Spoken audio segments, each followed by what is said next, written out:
بسم اللہ الرحمن الرحیم۔ السلام علیکم۔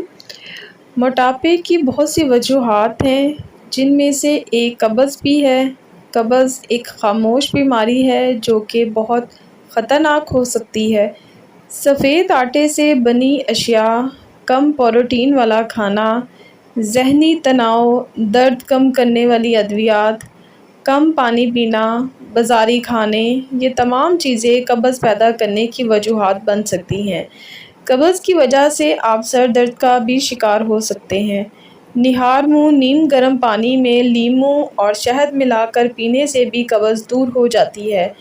قبض کی صورت میں زیادہ ریشے دار اور پروٹین سے بھرپور غذا کھانی چاہیے اور پانی زیادہ پینا چاہیے۔ قبض و موٹاپا دور کرنے کا پہلا طریقہ: 3 چیزوں کو ملا کر رکھ لیں۔ پہلی چیز 50 گرام کلونجی، دوسری چیز 50 گرام اسبگول کا چھلکا اور تیسری چیز 100 گرام خالص شہد۔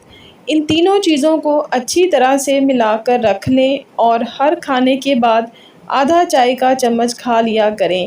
آپ کے جسم سے قبض دور ہو جائے گی اور جسم پھولنا بند ہو جائے گا۔ دوسرا طریقہ: موٹاپا کم کرنے کا ایک بہت ہی آسان طریقہ یہ ہے کہ روزانہ خشک آلو بخارے کے 14 سے 15 دانے چوس لیا کریں اور اس کی گٹھلی نکال کر پھینک دیا کریں۔ روزانہ کے استعمال سے آپ کو خود فرق محسوس ہو جائے گا۔ اگر آپ کو ویڈیو اچھی لگے تو آپ نے اس ویڈیو کو لائک ضرور کرنا ہے، اور اس طرح کی اچھی معلوماتی ویڈیو کے لیے آپ ہمارے چینل کو سبسکرائب کر لیجیے گا۔ شکریہ۔